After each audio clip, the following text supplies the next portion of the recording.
Okay, Taurus, para to sa'yo sa natitirang araw ng October. Sa mga Taurus, okay, kung ikaw ay sign of Taurus. Para sa'yo ang reading na to.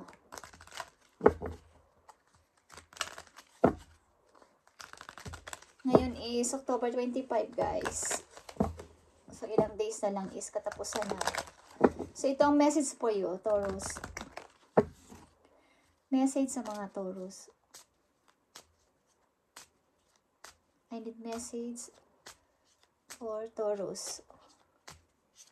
Bigay mo ang tamang message sa mga Taurus. Thank you.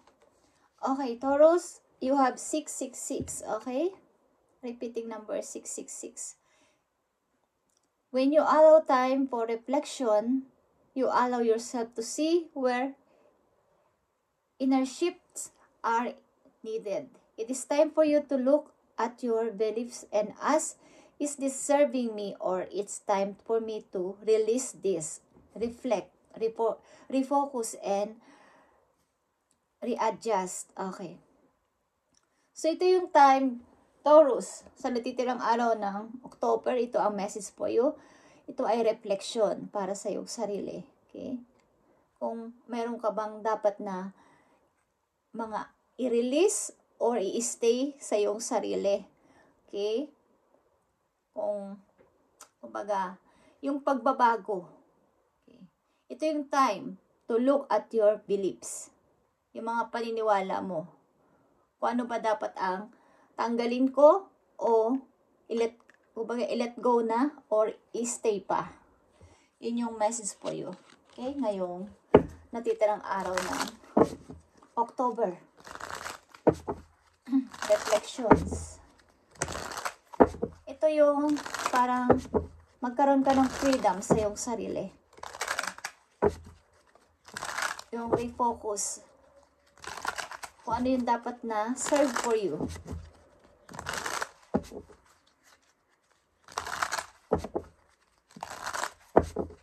Para mas tumaas pa yung ano mo sa sarili mo. Confidence. Okay? Ano ba talaga ang deserve para sa akin? O ano ba talaga ang dapat na paniwalaan ko? Okay? Yung mga dapat baguhin o dapat nang ialisin sa sarili is itong message for you. Message for Taurus.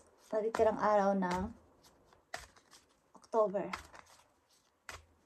I need message for Taurus. I need 2 messages dito para sa mga Taurus. Thank you. Okay. Backstabbing is here, guys. Meron ditong separation. Parang may nahiwalay or may nawala para sa'yo. At meron ding mga nagsinungaling or meron ding mga third party. Okay? Deception and lies. Okay? And parang stabbing kasi to. Backstabbing para pagtatridor. Okay, may mga nagtridor pa sa inyo, mga kakilala nyo, kaibigan nyo, or kamag-anak nyo, or karelasyon nyo. At sobrang sakit nito para sa iyo, Taurus. Okay? At nagkaroon din dito ng maaring may nakahiwalayan kayo or may nawala sa buhay ninyo. Either ito ay literal or literal na nawala. Ibig sabihin, pumanaw na or nahiwalay lang. Okay, at isa pang message for you, Taurus. Thank you. Meron din ditong the butterfly. Ito ay pagbabago din. Okay? Evolving. Pag-change para sa iyong sarili. Ito ang mga message po yung ngayong natitirang araw ng October, Taurus. Kailangan mong mag-healing ng tuloy-tuloy at ibalik ang dating ikaw, yung iyong inner child. Okay? Message for Taurus sa natitirang araw ng October, ibigay mo ang tamang mensahe para sa kanila. Sa natitirang araw ng October. Sa natitirang araw ng October, ibigay mo ang mensahe sa mga Taurus na gusto mong bigyan ng message.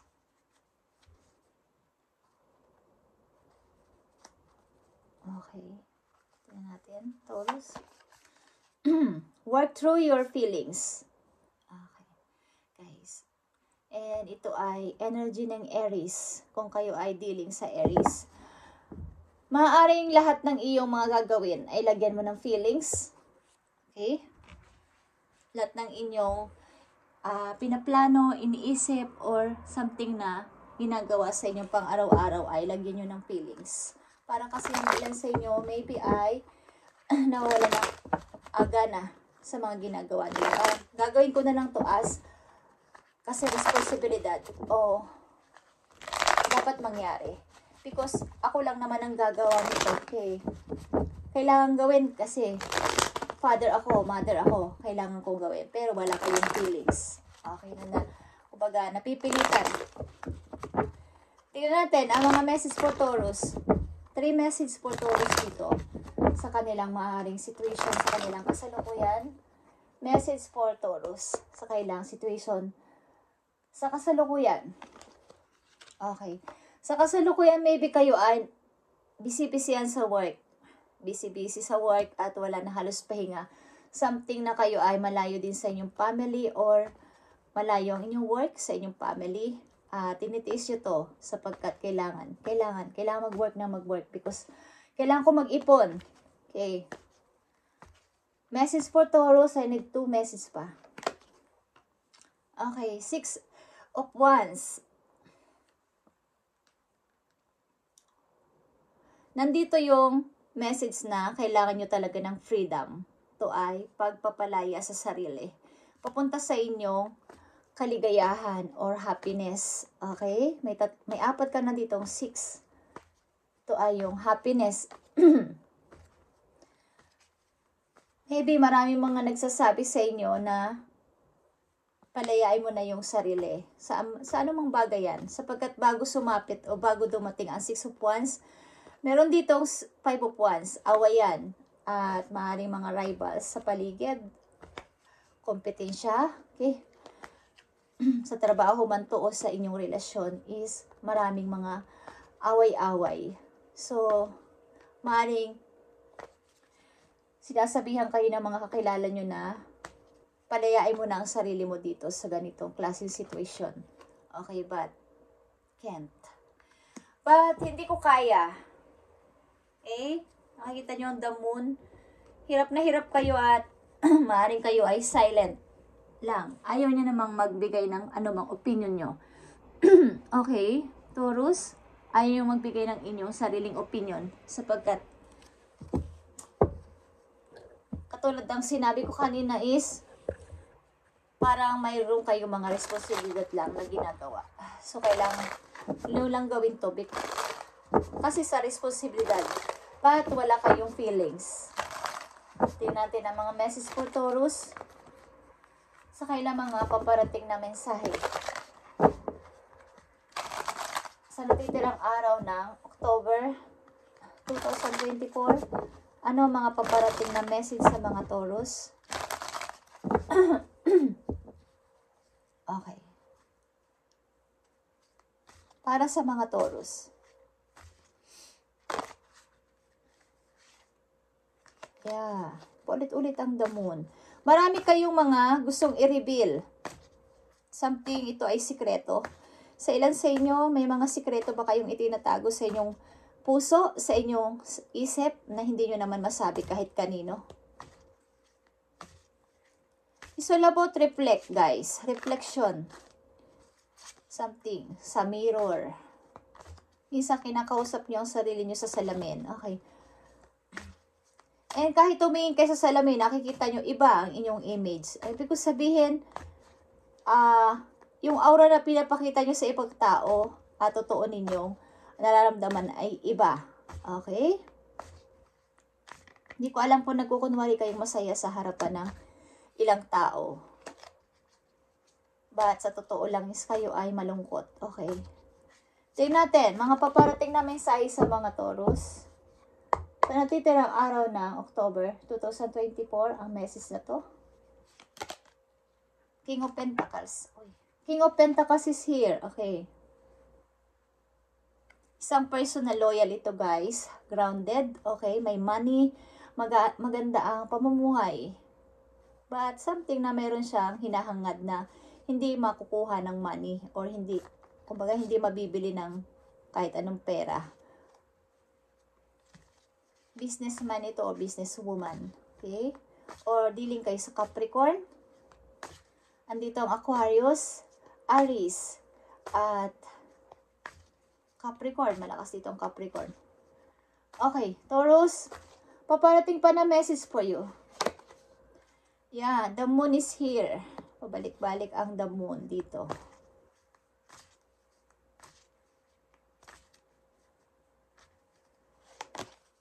Justice. Okay. Marami nagtatalo sa inyong paligid o sa inyong involved na tao sa buhay ninyo na kailangan ay balanse kayong, huwag kayong magdidesisyon dito kaya hindi kayo makapag-decide maybe because ayaw nyo nang hindi patas yung inyong pagdidesisyon dito. Hindi ko alam kung ito ay involved na person sa buhay ninyo. Okay? Dalawang taong mahalaga sa buhay ninyo.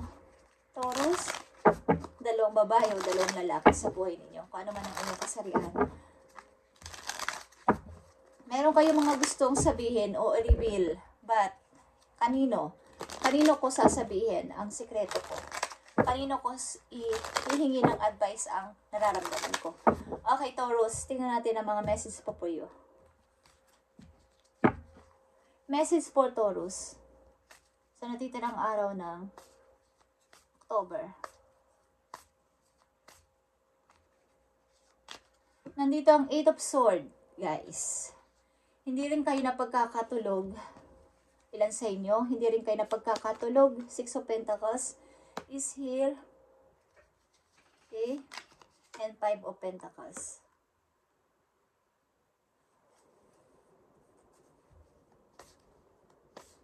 Iniisip nyo rin ang inyong kaperahan. Maybe, ang ilan sa inyo rin ay may mga responsibilidad sa inyong pamilya na kailangan nyo magbigay palagi ng money.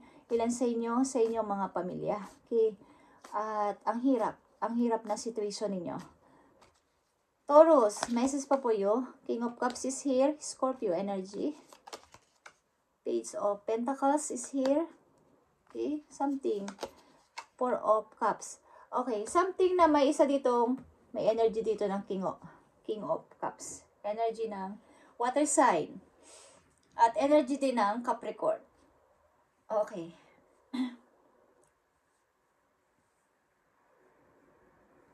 Meron sa inyo nag-aalok o something na gustong mag-message sa inyo about sa isang opportunity. But, opportunity ito, but hindi nyo matanggap-tanggap o hindi nyo pa mapagdesisyonan talaga. Hindi nyo alam kung paano to i-handle o pagdedesisyonan. Okay? Ang situation na to, Taurus.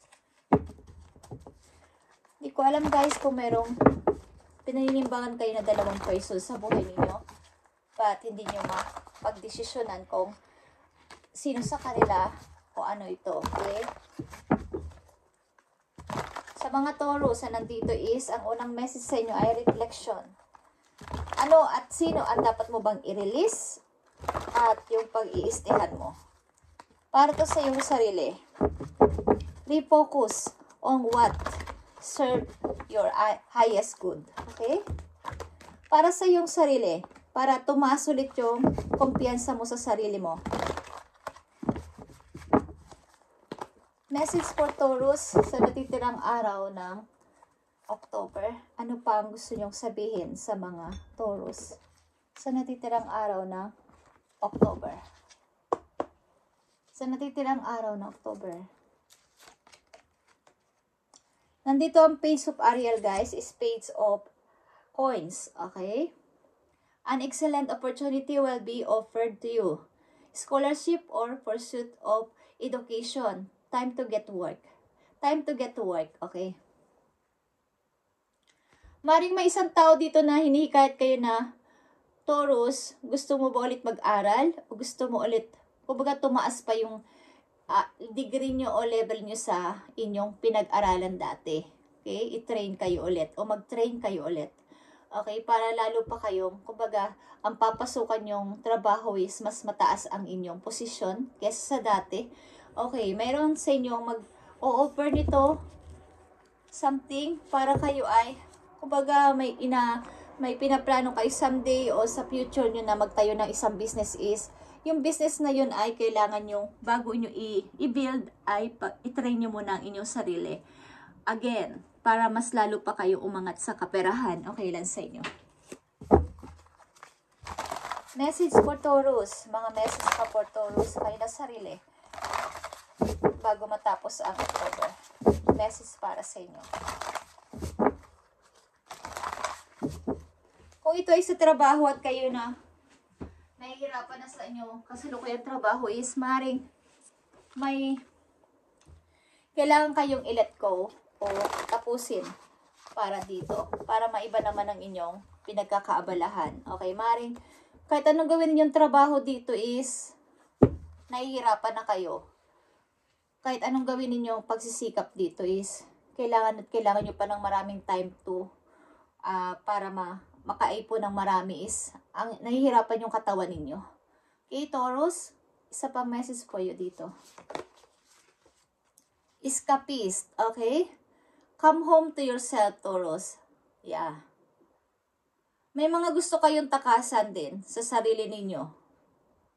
Kumbaga, come home to yourself. Ibig sabihin nito is, balik-balikan mo yung mga dati mong nakaraan mong buhay. Kumbaga, yung dating nasa 32 pa lang ako, 23 pa lang ako, mga 20s or teenager pa lang ako, ganito yung ginagawa ko dati. Okay. Parang inyong inner child. Ibalik ninyo yung dating kayo. Sa ngayon is parang sinasabi nyo rin sa sarili nyo na parang hindi ko nakilala ang sarili ko. Maaring kayo ay sobrang busy talaga at nawawala na ng time sa inyong sarili. Okay? Sa sarili ninyo mismo. Wala na kayong oras-oras. Okay. So, nandito ang work through your feelings. Tingnan natin ang mga messages po you. Galing dito sa inyo. Ito ay love message. Okay? Kung kayo ay pumapag-ibig o iibig pa lang, Taurus, ito ang message po you.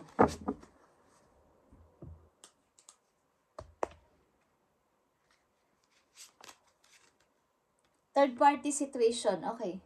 Kayo ba ay nadidealing o involved sa third party or vice versa? Inyong kasama, asawa, or what is nai-involve sa third party. Okay? Other people may be interfering with this relationship and dimming its full potential. May potential o may chance na ang inyong relasyon ay mabuwag or magkaroon dito ng usaping third party. Nandito din ang backstabbing. Meron dito nagtaksil o magtataksil sa relasyon. Okay? So, maging aware kayo sa inyong kinakasama or something na sa mga makikilala ninyo, guys. Depende sa inyong situation. Maring ikaw ito or ang iyong karelasyon. Okay?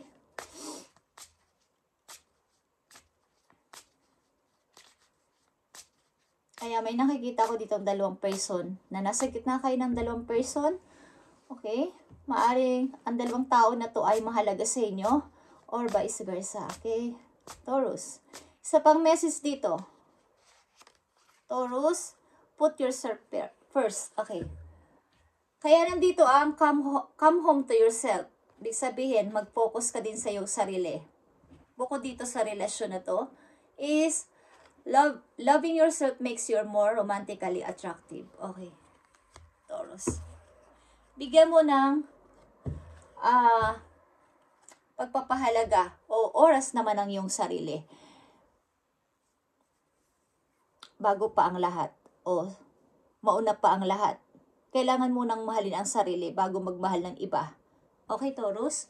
Kailangang makita ng iba na mahal mo ang sarili mo at dadami palalo ang maaakit, maa-attract sa'yo sapagkat nakikita nila na love mo ang sarili mo.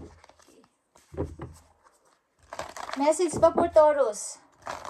And maaring nadidealing din kayo sa inyong past life relationship. Ilan sa inyo. Kaya ang inyong relasyon sa kasalukuyan, maybe is hindi naging okay, sapagkat may nakalaan talagang person para sa inyo na galing sa past. Ibig sabihin, sa inyong past life. na pag nakita mong tao na to ay hindi mo na makalimutan at parang kilala na ng puso mo ang person na to. Okay, Taurus, isang message po yun dito. So, nandito ang reflection, guys. Isip-isipin nyo at pagmuni-munihan kung ano ba ang dapat kong i-stay at i-release na sa buhay ko para magkaroon ako ng freedom. Okay? Tingnan natin ang message pa for you. Para sa mga Taurus ito. Okay? Yeah. Nandito ang first light. Taurus, beginning a new cycle. Okay, sinasagot ng inyong kahit di pa kayo nakakapag-isip. Okay. Mag-begin kayo o mag-start kayo ng bago kaysa mag-stay kayo sa dati or sa hindi na kayo masayang situation. Nandito ang first light. Okay, beginning a new cycle para sa'yo. Taurus, okay? And come home to yourself. Marami kang gustong takasan na sa palagay mo, ginagawa mo lang to dahil responsibilidad. So, andito din ang the butterfly at kailangan ninyo ng pagbabago o pag-change o pagtatransform sa sarili nyo mismo. At iiba ang inyong pananaw at ang inyong aura. Magiging masaya kayo. Okay? Thank you and God bless, Taurus. And pagpalain kayo ni Lord sa inyong mga gagawin at paplanuhin. At maaaring may nangyari sa inyo noong 2018 na hindi nyo makalimutan. Okay, just saying. Thank you and God bless, Taurus.